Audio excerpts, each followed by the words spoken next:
if we're realizing this isn't working for us, either it's just not working for us to live together, or our relationship is not working and not serving us, like, how do we feel about that? How do we want to go about that?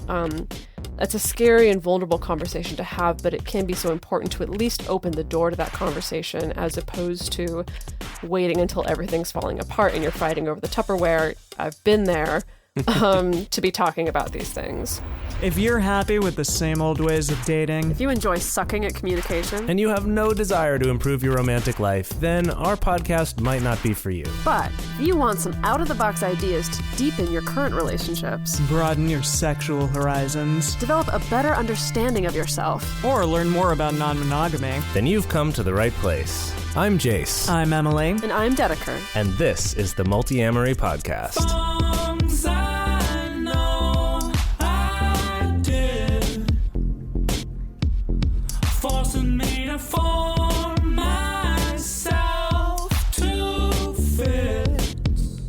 On this episode of the Multiamory podcast, we're talking about cohabitation.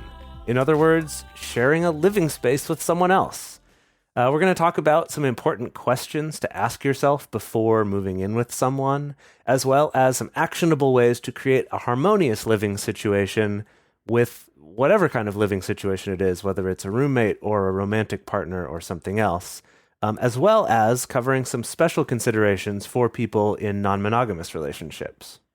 Well, my first living situation wasn't until I was out of college, different from most people, I think. Like, I somehow managed to get through college not living in a dorm, not living with roommates. I see, so not at all. You were totally alone? I was totally alone, and it sounds really sad when you put it that way. No, it sounds amazing. Are you kidding me? I felt that I was very strong and independent and badass, but yes, I was totally alone. Okay, wow. I apologize that you felt that was like a bad thing that I was saying. No. I was literally like, what? You had your own place all through college? I loved it because I was just renting like a mother-in-law unit from some family friends, so they rented it to me for super cheap. What is a mother-in-law unit? It's like a standalone little like studio that was in their backyard that was like detached from the main house. But it was pretty cool, had like a tiny little kitchenette, and like it was 2 stories actually. Like wow. There's a real staircase that went up to a real second bedroom. It was quite spacious. I thought it was awesome. But obviously it's like, once you lock that down, like I wasn't giving that up. Like I stayed there through all 4 years of college, just me and my cat. It was great. But okay, this episode is not about living alone in college. It's about... Oh, right. I totally skipped the whole purpose. Okay. I just love living alone so much. Anyways, but after that experience, like my first like cohabitation experience outside of just with my family, as when I was a child, was moving in with a romantic partner at the tender age of 22, maybe even 21, actually, I think. Yeah. So tender. Wow. And we moved into a place that I think was smaller than the place that I lived by myself in college. So that was all kinds of rough. Yeah. Well, you were in Los Angeles, right? So that makes sense. It was also my first time moving to Los Angeles. Mm-hmm. Yeah. Well, there's a lot at play there for sure. There was a lot there. There was a whole lot there. Yeah. First time even having a roommate in general, and then also first time living with a romantic partner, and also thinking it was going to work in like a super teeny tiny dinky little space. It was something. I learned a lot. That's what I'll say. Mm-hmm. I mean, when I was much younger, my brother and I shared a room, but not in a long time. So I think that was the first time sharing a space, especially a small space like a college dorm. But that freshman year roommate, we had this kind of relationship where like we would sort of talk, but didn't really interact very much. It was just sort of like the bare minimum necessary to function in the same space with someone else. But yeah, anyway, and then had some other roommates in college, but then my senior year is when I moved in for the first time with a romantic partner. So that definitely was a very different sort of thing. Like that, at least for me at the time, like I thought about that very differently than I had with living with roommates and things like that. Right. I guess I felt more adult at the time. Even at the tender age of 22, it was like, this is a very adult thing, moving in with a romantic partner. Oh, yeah, for sure. Definitely that was a factor for me, too. So adult now. Yeah, exactly. Feeling very adult, yeah. What about you, Emily? Well, I accidentally moved in with an ex-romantic partner my sophomore year of college. Wait, you Hey, how do you accidentally move in with someone? Accidentally is not really what happened, but we were dating all through the first year of college when we both just lived in the dorms because we went to school in Cincinnati and had to, have a dorm situation for the first year, right. As many colleges make you do. And then we signed a lease during the summer, signed a lease like before we left for the summer, and then broke up over the summer. Oh, no. And we're like, we'll be fine. We're just buds. It's a 2-bedroom, no problem, which, was a problem. So that was not ideal. And how long did that lease last? The whole year. It was a year. But I mean, how long did you survive? 9 months, the year of school. Yeah, I mean, we stuck it out. It was not pretty, but we stuck it out. Oof. And then I ended up moving upstairs. It was like this huge, like 8-bedroom house in Cincinnati that was like 2 basically doors. So like 2 bedrooms below, which is where I lived my sophomore year, and then 5 bedrooms above.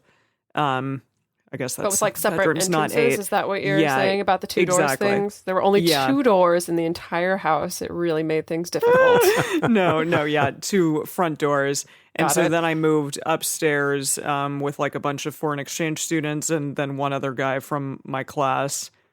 Did your ex still live below you?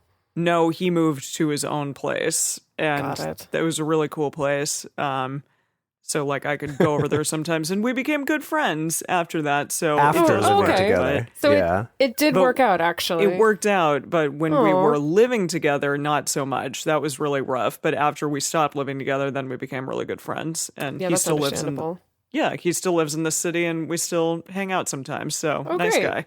Oh, it's a happy ending. I was expecting a much worse ending to that story. No, totally. And then, pretty much like from the time that I moved to Los Angeles on, I've either been living with a roommate or living with a significant other. Mm-hmm. So I had like 2 brief moments of living alone, and that was it. And they were like 6 months or less. Yeah. Wow. Jase and I lived together, for how long? A long time. 2.5 years? 3 years? Yeah, I thought it was more like 3 or 4 years, but 4 years? For a decent amount of time.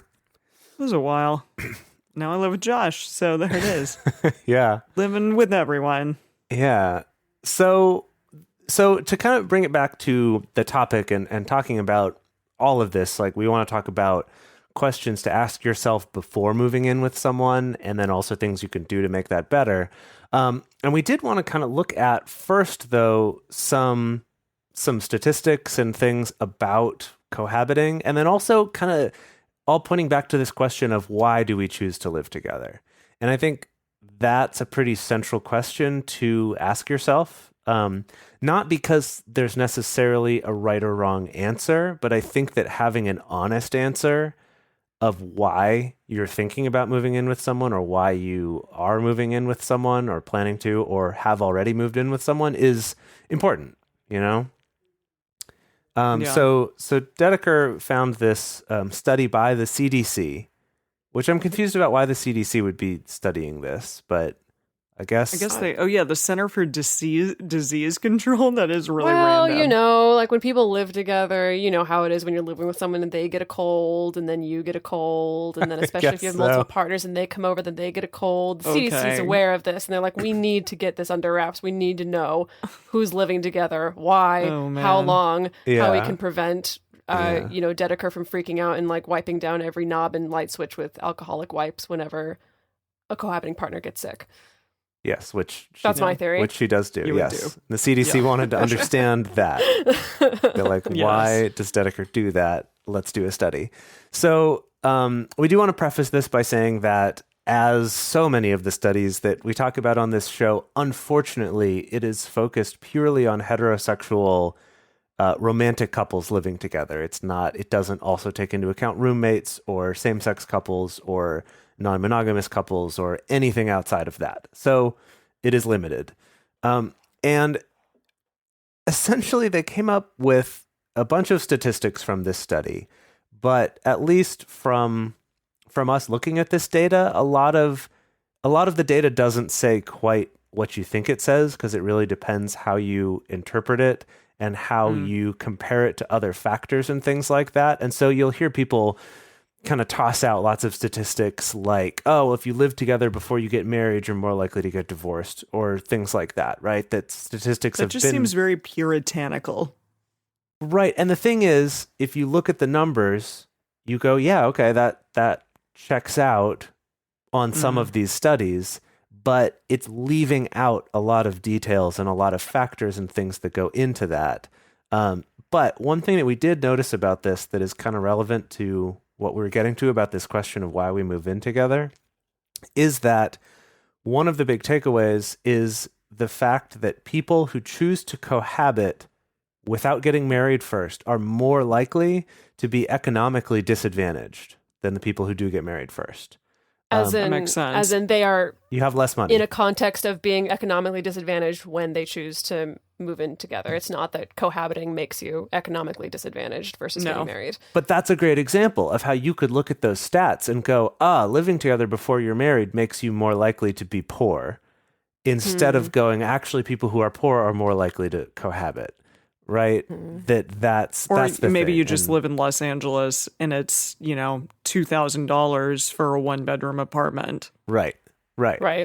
Yeah, and so all of these are factors in terms of these changes too, that there's things like the fact that housing costs are much more expensive now relative to inflation than it was for previous generations. So if we're looking at younger people or older people who are now looking for a new place to live, or their living situation has changed, it is a lot less feasible to live on your own. And then that on top of the fact that more and more people are living in cities rather than rural areas, which also makes that price go up.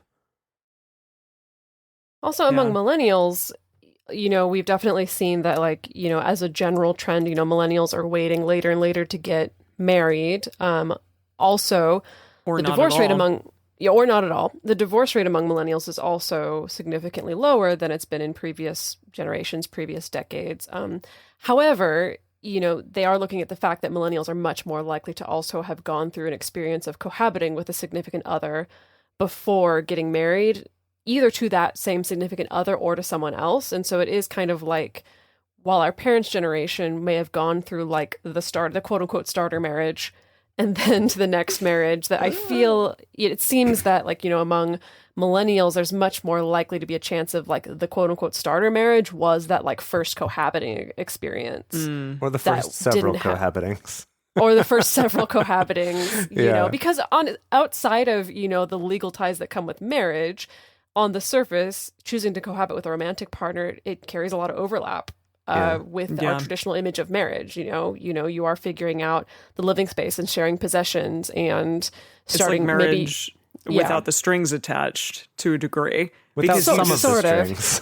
Yeah. Well, but you don't have the financial and legal ramifications that you would if you were to sign a marriage certificate. Yeah, not in the same way. It's like it's like marriage light a little bit, maybe.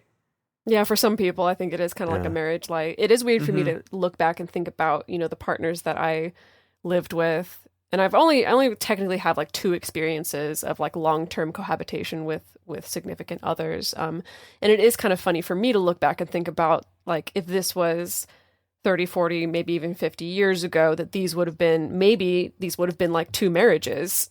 2 different marriages that I would have had, and then divorces, and then and then I just shudder, and then I can't get to sleep, and I stop thinking about it. Gosh.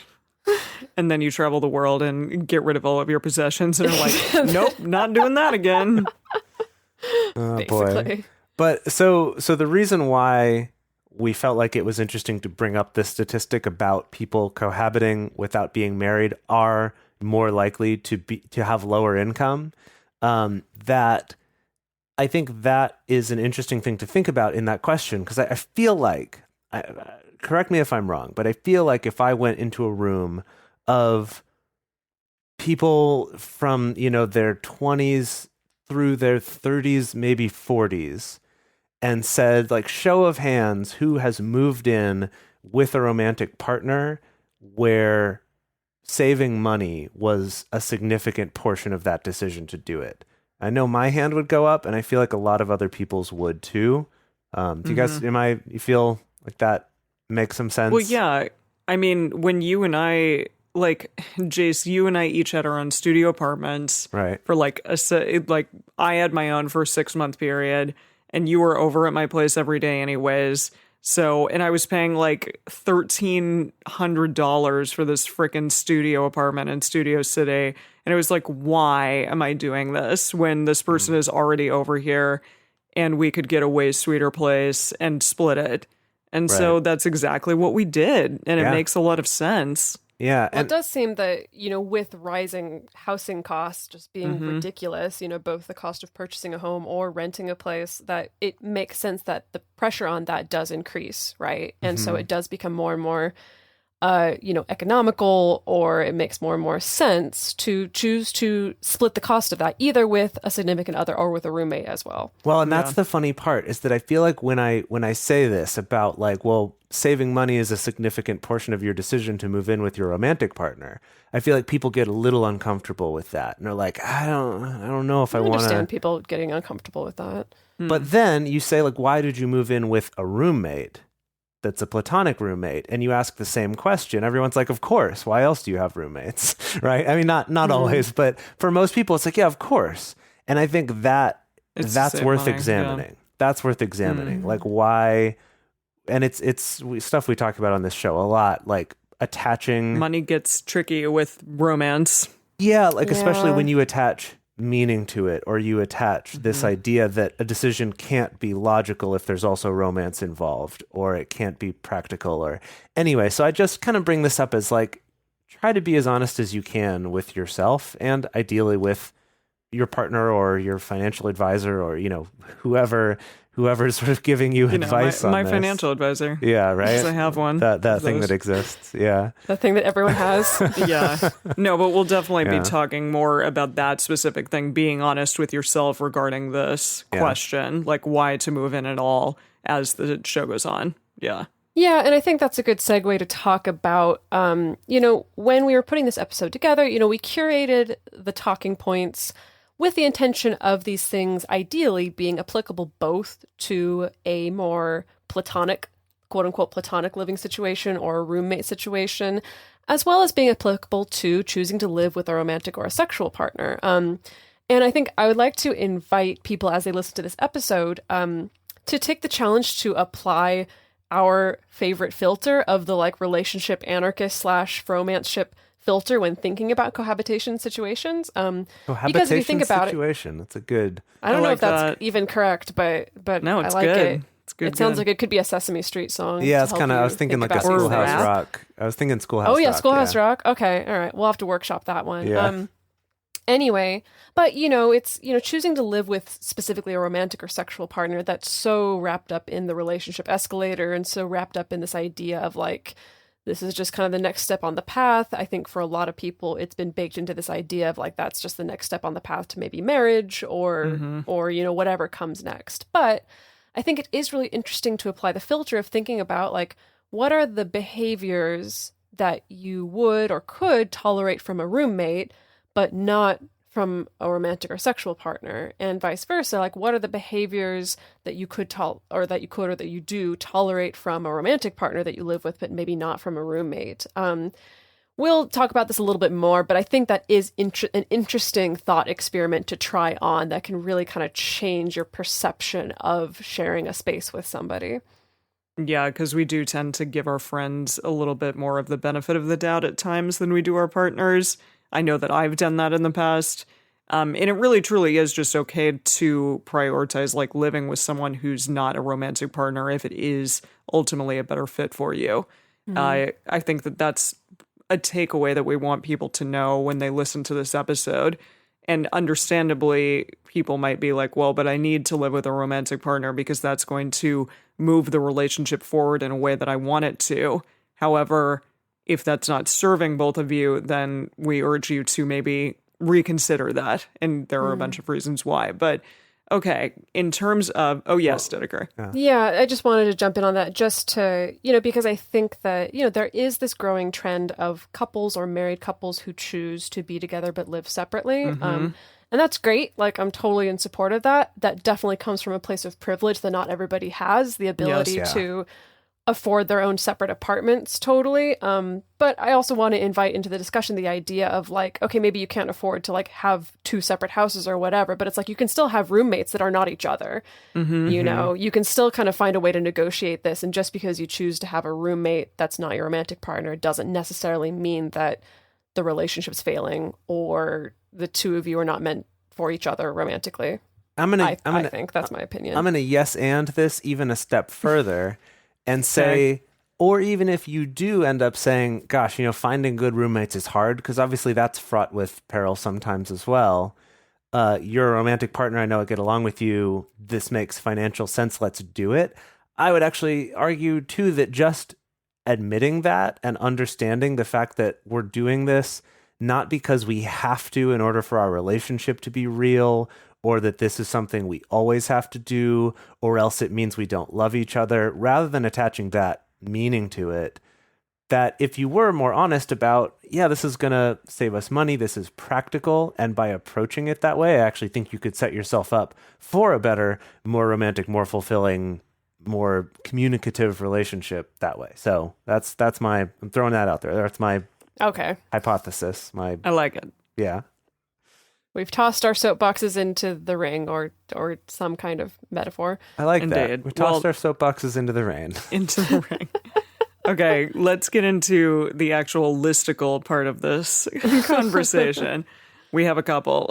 And the first list that we're going to talk about are the questions to ask yourself and the conversations to have before moving in with someone, with a partner, with a friend, with a random person, anyone. So the questions to ask include, do you get along with this person?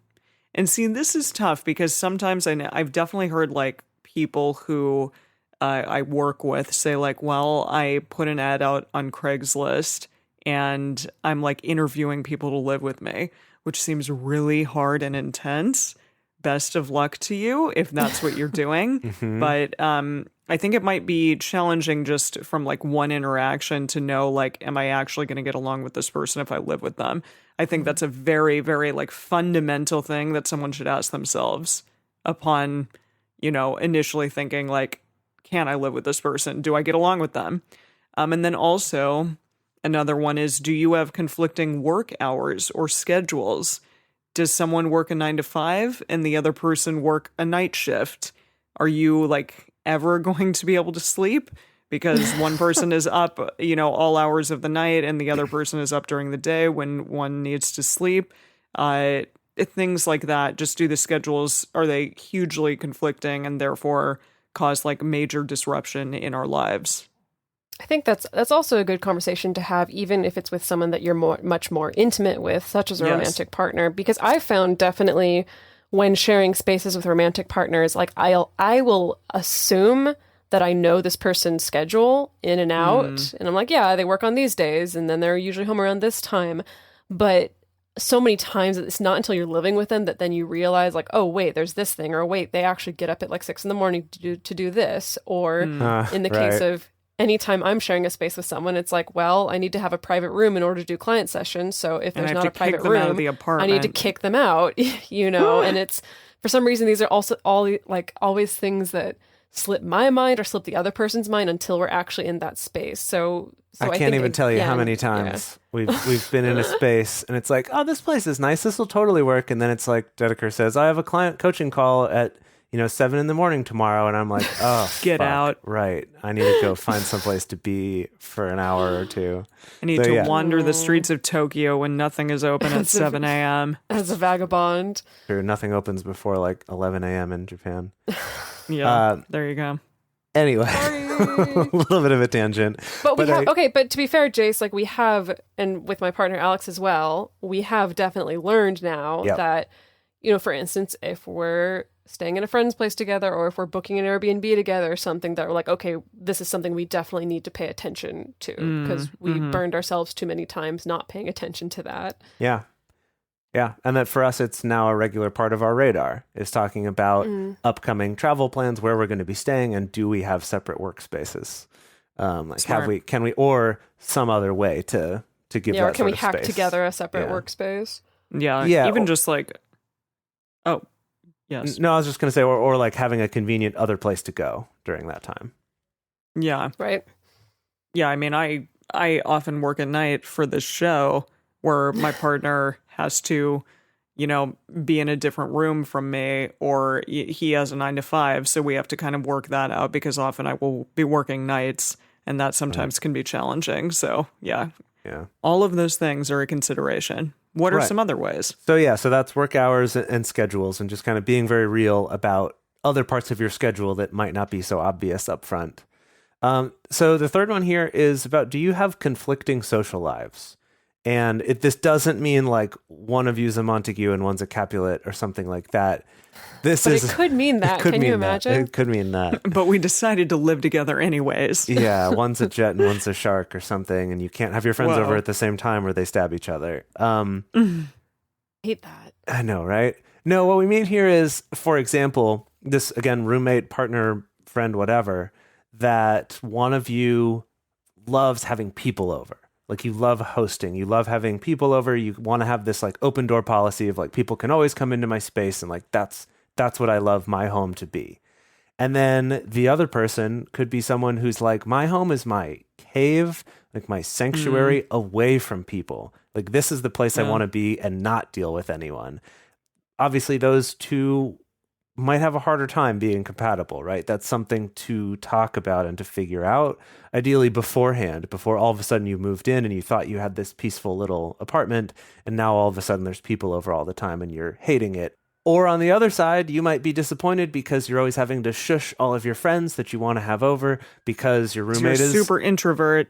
Well, because your roommate's a loser and they don't want your friends over and they don't want to be bothered, right? Okay, Whoa, I'm just bro. going to speak up in defense of quote unquote losers who are introverts. That's because also I see you subtweeting me right now, Jase. I'm actually not. I feel like I'm usually the one who's more on the side of like, can we not all be the so only loud time right now? when Dedeker has ever like rained on my parade is when we were on tour and she really wanted to leave when I wanted to karaoke some more. Yeah. But she had a good point because I Yeah. was super hungover for the next day of our tour and I fell down a hill. Yeah, I remember that. That was terrible. Okay, so the moral of this story is listen to Dedeker sometimes, even Right. if you think she's being silly and not social. But right, do you have conflicting desires for your social lives? And yes, this is a good thing to think about and to address. Next one is this person financially reliable? Yikes. Yeah, that's a big one. Yeah. But a very that's important tough. one. Well, it's also okay. I guess I want to dive into like what counts as reliable because that may differ for different people. What counts as being financially reliable? I feel like I though, don't think. Yeah. I feel like in this context, though, it is a little more clear cut, and what that means is, do you really evaluate that this person is financially reliable enough that they will pay their part of the rent or mortgage and utilities and like other costs associated with living here? Because the truth of the matter is, if you both sign a lease, your roommate doesn't pay their rent, you either have to pick up that slack and pay it yourself or take a hit to your credit and potentially have collections come after you, because the lease agreement doesn't say they pay half, you pay half. It just says you both owe this amount of money. So this is Has that ever happened to any of you? I have picked up the slack for partners who couldn't pay rent sometimes. Yeah, I've Yeah, picked I know up you the have. slack. Yeah. Yeah. And I'm sure. I guess I was asking about the collections thing. I've been on the Thanks. receiving end of someone picking up the slack for me for rent. But it's Sure. never gone that far, as in That's a big collections. That's a big deal. Had some late rent payments for Yeah. sure, but But anyway, that is a serious thing to think about, right? I feel like sometimes we just assume like, oh yeah, they're always going to pay their half of the rent. But think about it. Ask that question. And it's also, I think it's the kind of thing where it's not that it's necessarily good or bad. It's just like have the awareness that like you may be in a situation where you got to cover for someone else. Yeah. And I think actually like it's good, especially with a romantic partner, to just have that conversation of like, what are we going to do in the situation where maybe one of us can't pay our portion of the rent? even if you're from the assumption of thinking like, oh, that's never going to happen, but at least, ask the question and talk about the feelings that come up around that and things like that. Yeah. So another conversation to have is, do your housekeeping styles mesh or are they in conflict? What's kind of the level of cleanliness that you're comfortable with, that your partner's comfortable with? I feel like this can also be a good segue into a deeper conversation of like, what was kind of the housekeeping style of like your family of origin? And, what feels the most comfortable to you? And again, I don't think that it's necessarily a case of like, if one of you is, a very, very clean, tidy person, if one of you is Marie Kondo and the other one of you is not Marie Kondo, the opposite of Marie Kondo. Yeah. I don't think that necessarily means you can never live together. It is going to be a deeper conversation of like, is there a compromise here? Personally, I lean more on the Marie Kondo side, and I'm trying my best to kind of let go of some of that and be more relaxed about when things are out of place. None of us will be able to put the dishes in the dishwasher as well as Jase. Gosh. Yeah, you're never going to live down that dishwasher thing, Jase. No, let's move on from that. No, okay. I do want to say though that this is something we're thinking about too. That even if you both consider yourself to be relatively neat people, it's different when it's your clutter or your misplaced things compared to someone else's. And just true think about that. Yeah, true that. Yeah. Okay, what's our last one for this section? And then our last one, very, very important. I don't know how to phrase this into an actual question. This is kind of just more something to think about, a topic of conversation. And it's about what's known as the inertia effect. And so sometimes, as we mentioned, living together, especially with a romantic partner, it's considered like the next step in intimacy. It's the next step on the relationship escalator. And maybe it's the next step on the path toward getting married or raising a child together or owning property together or something like that. And so I think it's just important just to bring some awareness into the conversation and examine, like, are our reasons for living together, is that an influencing factor that, like, we feel like this is just the next step, or this is gonna be the next step on a pathway to a particular goal. And another thing to bear in mind is just the fact that sometimes after you have chosen to move in with a romantic partner, it does make it exponentially more difficult to let go of that relationship if it's no longer serving you. Because for, all the reasons we've talked about previously on this show, it's like fear of change and being comfortable and maintaining the status quo.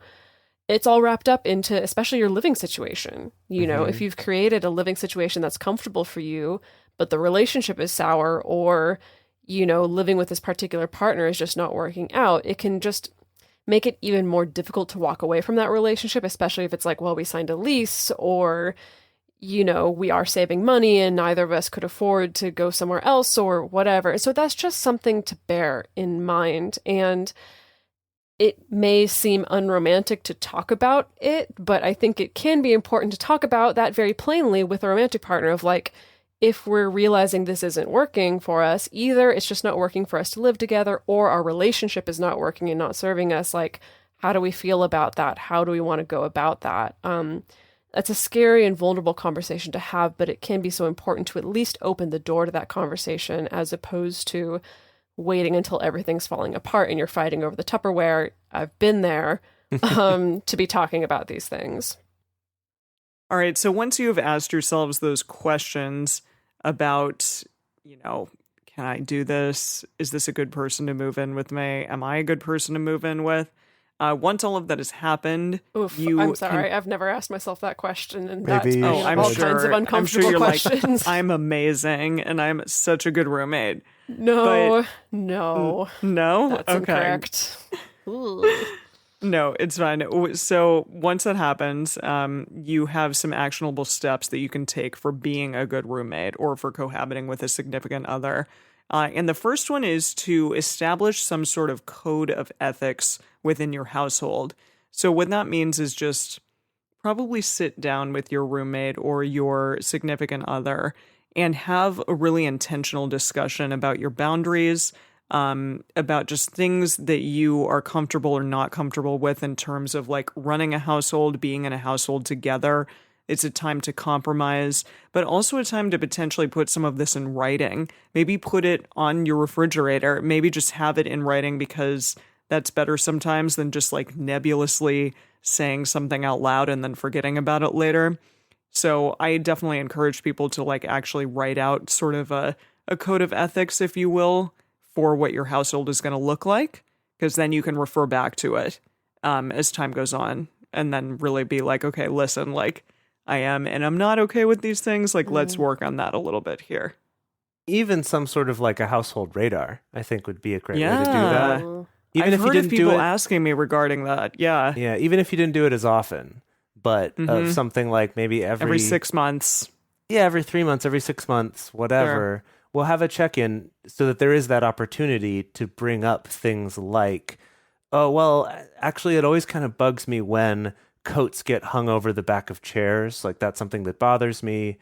That you get to bring it up before that point where you're throwing chairs across the room and being like, these fucking jackets on the backs of chairs. Wow. That it gives you the opportunity to talk about it. That is a point first. for Jace. That is a point. Do you not like jacket chairs? Is that a thing? He doesn't like jacket chairs. I do it sometimes like too, chairs. but it bugs me. I try to not do that. Yeah, I'm like, I've seen you do that. Oh, yeah. Okay. But I mean, in case you've forgotten, like we do include household as like a standard topic to come back to with a monthly radar as well, which I personally find really helpful anytime I am sharing a space with a partner to be able to, I mean, like you said, Jace, to have that opportunity where I can bring stuff up in this kind of safe and less emotionally charged space instead of waiting until I'm like pissed off the 6th time that I've had to pick up like someone's socks or something like that. Right. Yeah. All right. So with all of these things we're going to talk about in this section, these would be good things to bring up in this and to kind of continue that conversation about in case they change over time. So this next one here is to respect each other's personal space. And this is, I think, especially important to keep in mind if you are romantic or sexual partners, because that's where we tend to forget the fact that we need personal space as well. So just being respectful of that, giving each other that space, maybe establishing some spaces from even just from like a decor perspective, that each person has a place where they get to have more of the final say of how that's decorated, even if it's just a half of a room. Like whatever you can do for you, find some way to have that space and respect that space for each other. Right. It doesn't have to be that you have to shell out for like a 6-bedroom place so that you can each have like a private office and a meditation room, and as much as that would be freaking cool. awesome. Yeah. But it could just be like, this is my chair in the corner and this is where I go when like I want to read and not be disturbed. You know, it doesn't have to be purely like all these separate rooms, but just still even just little things, even if it feels ritualistic or codified, to be able to find that personal space. Yeah. Yeah. Okay, the next one is to the fact that you're accountable for your own messes.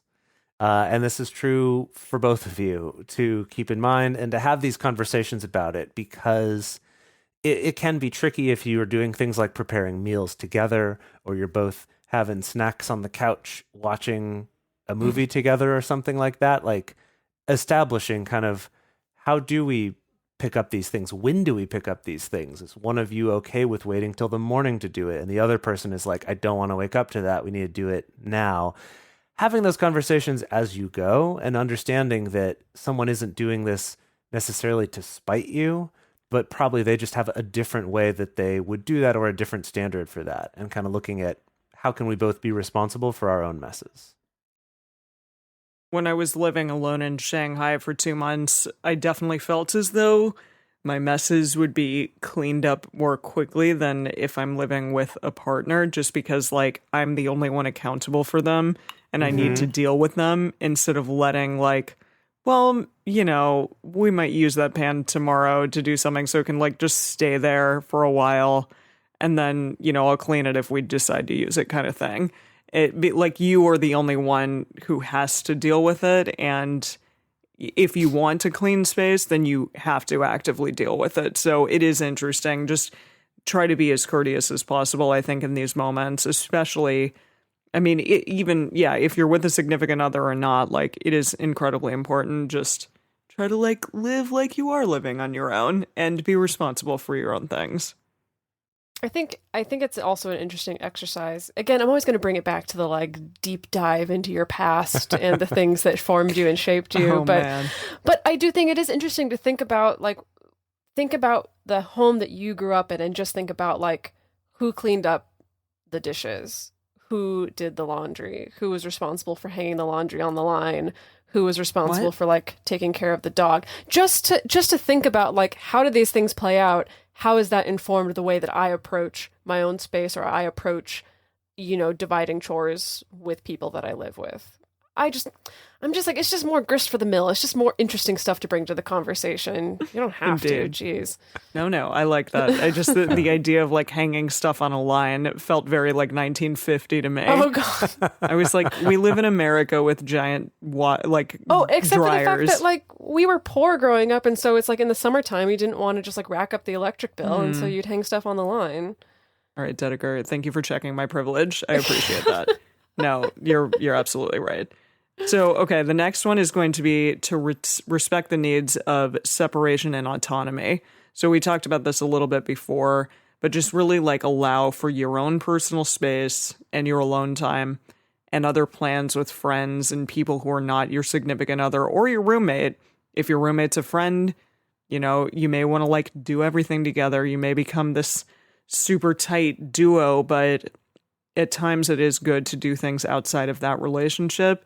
And really respect that time and not be like jealous or upset when your partner wants to like go off and have a night alone. That's super important.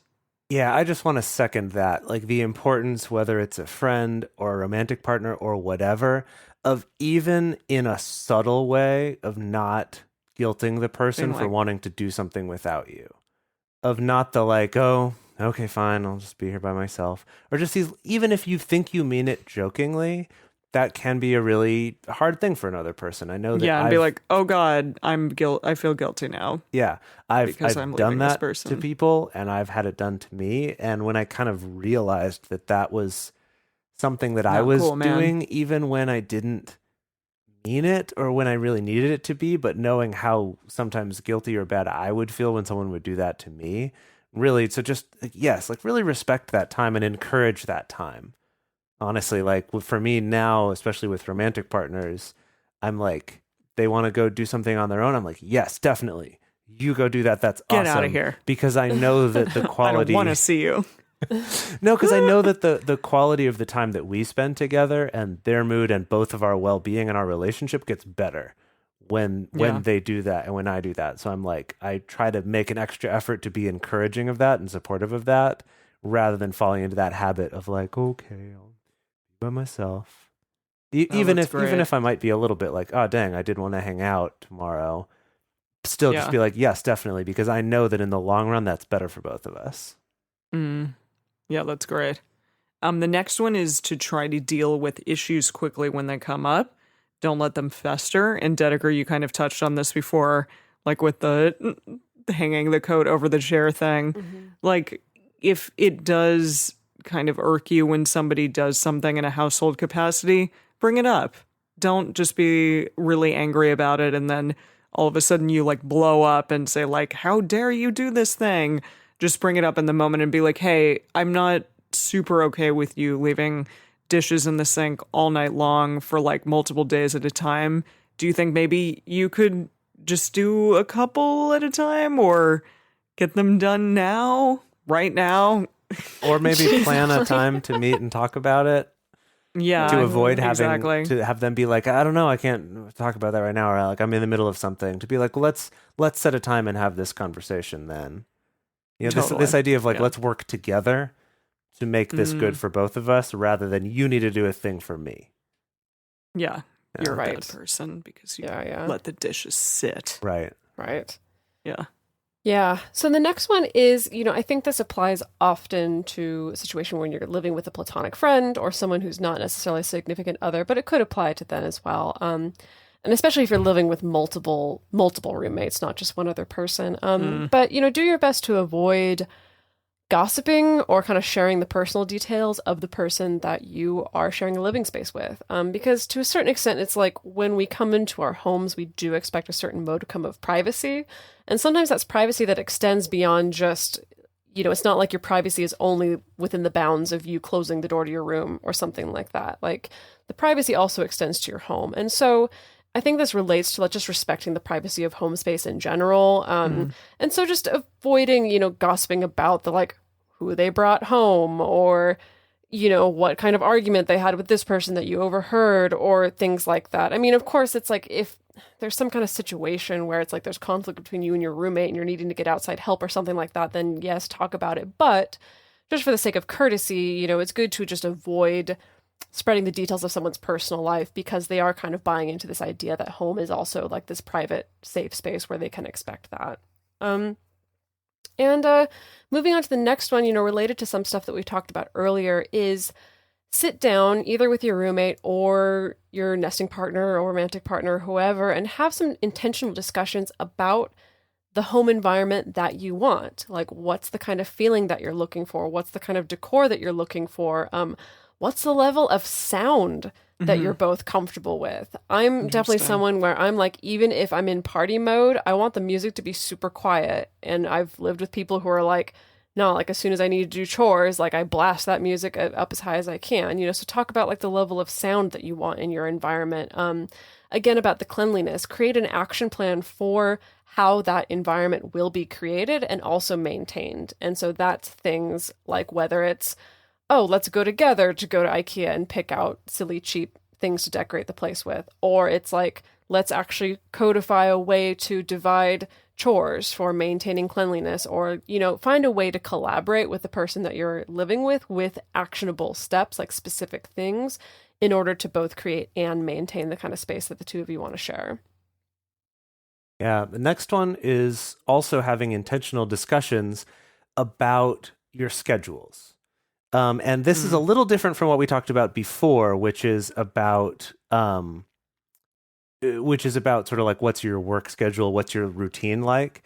And this is kind of more about how are you going to schedule things like having people over, having sexual partners over, things like that. And this, I think, applies, right, whether you're in a non-monogamous relationship or whether you're living with a platonic roommate and you're both dating people, or maybe you're with a romantic partner and you have friends who you like to stay up late with sometimes. Like anything that's kind of outside of the normal routine.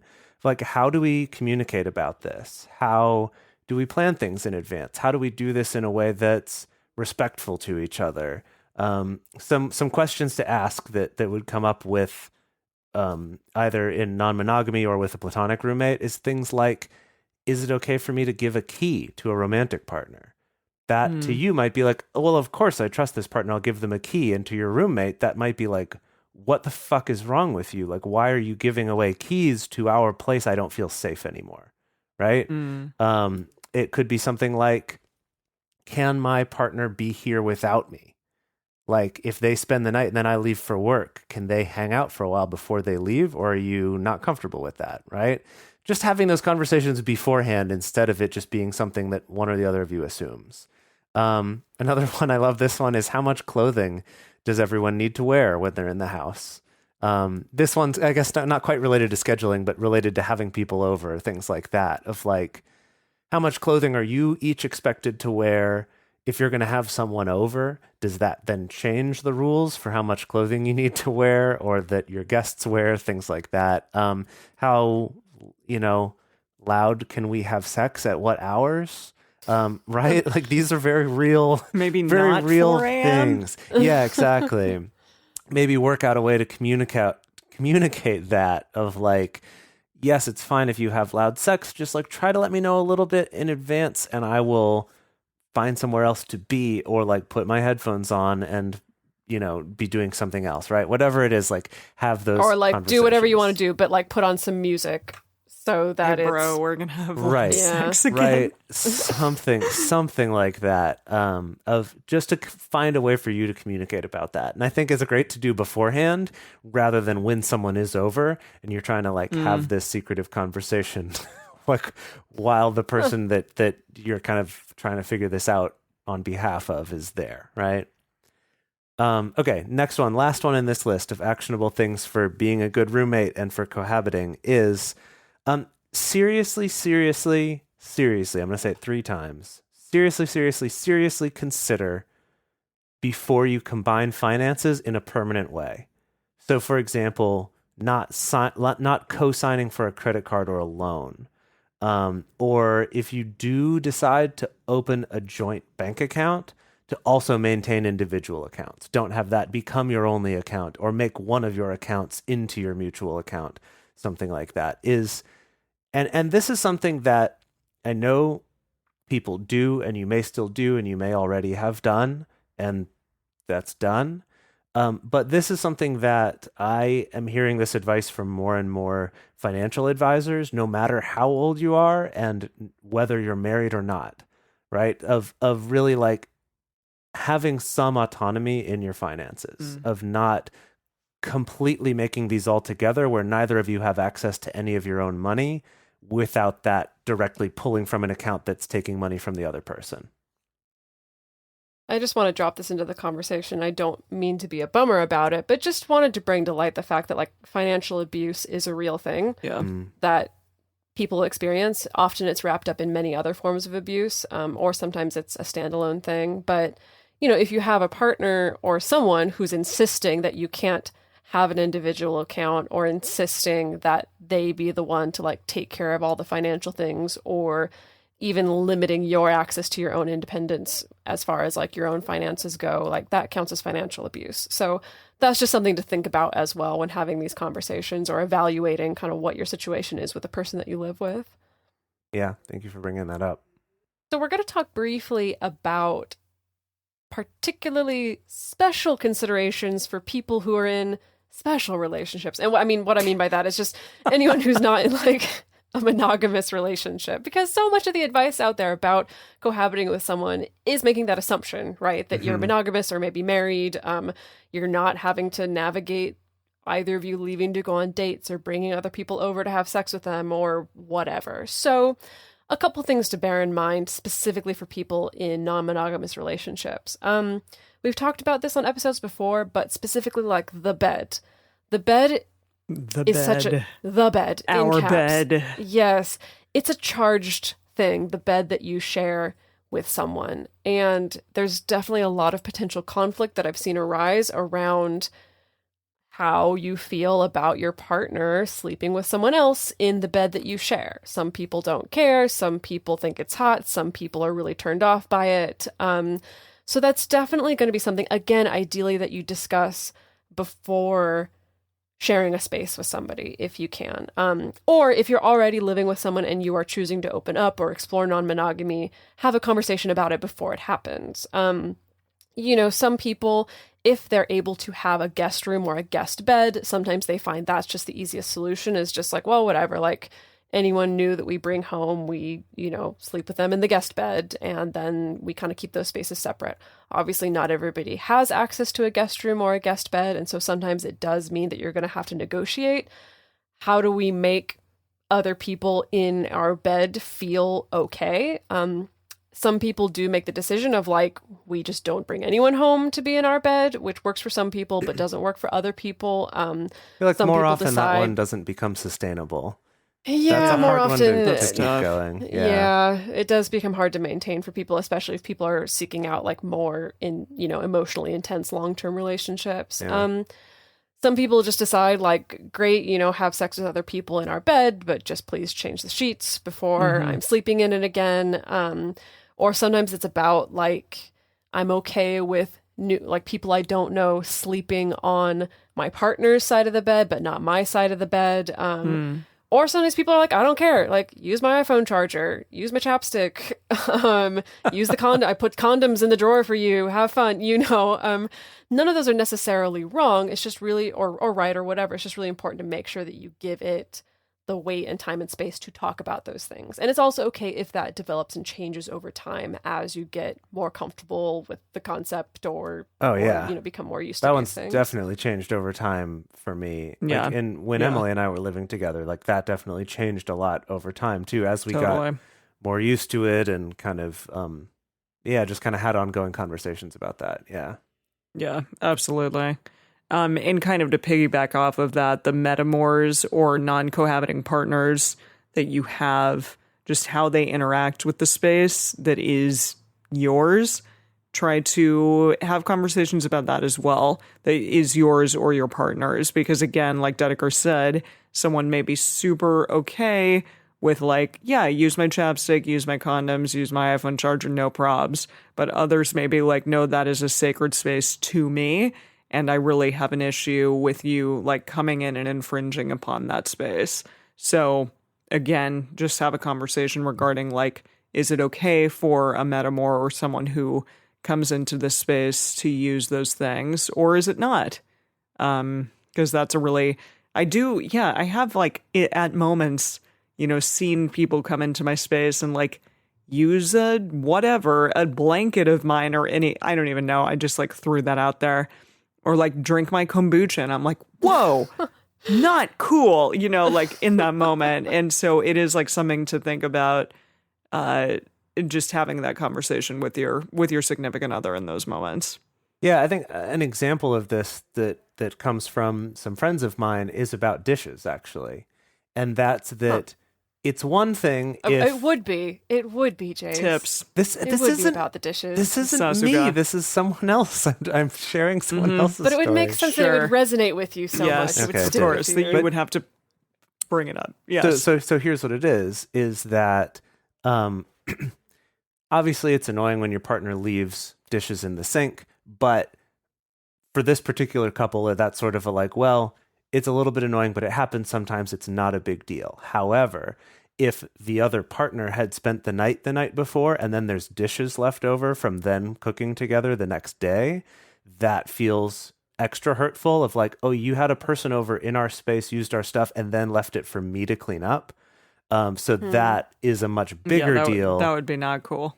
Then if the exact same amount of dishes were left, but it was just your partner by themselves that night, right? So kind of realizing that. And so for them, that's something where, after one of them has the partner over, it's like, oh, shoot, I better get up early this next morning and clean all these dishes. Or like, I better do this tonight because when my partner comes home, I don't want them to be upset by these dishes here. Just as an example, like, this could be anything. It could be about kombucha, like Emily mentioned, but just as sort of a real life example. And I just want to remind people to please don't weaponize this discussion. Because I just don't want to see people turn it into, like, you're only allowed to use this pillow if you sit on the couch, and you're only allowed to sit in this chair because that makes me safe if you only use like this chair and this pillow or whatever. I'm just like, please, like, everybody use some compassion here. Totally. And some like, understanding. And understanding is the name of the game. And also like a meeting of the minds in a sense, just being like, hey, like, I would appreciate if X, Y, or Z happened. And if your partner is like, well, like, can we maybe have a little leeway on this, and that? And then being like, okay, like, that'll slide, no probs. And that it can change over time, like we talked about, right? That hopefully those things will change. Hopefully they'll change in a direction of causing less stress for both of you and kind of being able to relax on some things over time, but it may take you a while to get there. And then the last thing here in terms of that is just about hierarchy, about if you do have, like, kind of being aware of the fact that by living together, there is sort of a hierarchy that's being established there, whether you are hierarchical or not, that is something that at least other partners would perceive, like, oh, this partner is more important than me, or maybe they get more say in your life than me, or just kind of be aware of how that can affect your other relationships. And that, again, doesn't mean that's necessarily wrong. It just means, like, that's an important conversation to have. That's an important thing to be aware of.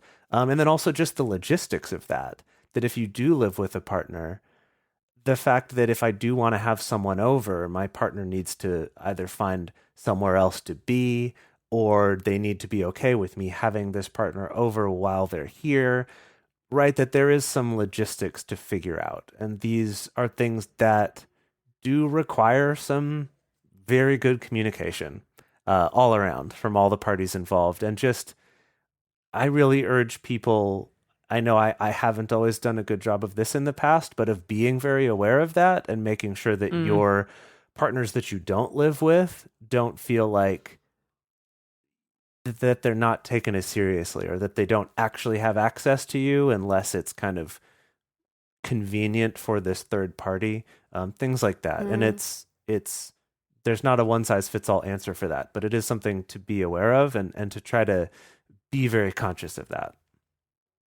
Yeah. Right. So, gosh, we've covered a lot of ground here. I feel like, there's such a wide variety and potential of so many different possible living situations. We don't want people to think that it's either a platonic roommate or a romantic partner. Like, you could live with or multiple romantic partners or multiple roommates, or by yourself, or, spend part of the year living with one partner and then by yourself. Like, there's such a wide variety of ways. And so, of course, like, we're not going to be the experts on like every single possible situation. I can guarantee we'll get an email of someone being like, but my living situation is this. What do you suggest for that? And so just bear that in mind, kind of take these principles and see how they fit with the situation that you yourself find yourself in. Kind of ultimate takeaways that we want people to have is just to know that it's okay to choose to not live with a romantic partner if you don't make good roommates. You can still have a romantic and fulfilling relationship even if you choose not to share a living space together. Or if you have chosen to live with a romantic partner or significant other and you're realizing it's not working out, it's okay to change that as well. Like, again, it doesn't mean that like you failed in some way or that your relationship is less serious. It just means that the two of you are kind of trying to find a way for you each to have access to like a home life that's going to make you feel the happiest and the most fulfilled. And ideally, that means that your relationship gets better as a result of that. And then I think ultimate takeaway, just talk about this stuff. Talk about it a ton before it even happens, ideally. Just talk about it all the time. I feel like revisit it in your radars and just do that. That could be our tagline. It's like Multiamory podcast. Just talk about it. Yeah. Just do it. Yeah. Just actually talk about things. All right. So we would love to know about your experiences. We would like to hear, are there challenges that you're going through with the people that you're living with? Or are there things that you've really figured out this awesome way to organize a chore wheel that everyone has so much fun doing them every week? We would love to hear these sorts of things, and so would our other listeners. And the best place that you can share your thoughts with those other listeners is on this episode's discussion thread in our private Facebook or Discourse or Discord forums. You can get access to these groups and join our exclusive community by going to patreon.com/multiamory. In addition, you can share with us publicly on Twitter, Facebook, or Instagram. You can also email us at info@multiamory.com, leave us a voicemail at 678-MULTI-05, or you can leave us a voice message on Facebook. Multiamory is created and produced by Dedeker Winston, Emily Matlack, and me, Jase Lindgren. Our social media wizard is Will McMillan. Our episodes are edited by Mauricio Balvanera. Our theme song is Forms I Know I Did by Josh and Anand from the Fractal Cave EP. The full transcript is available on this episode's page on multiamory.com.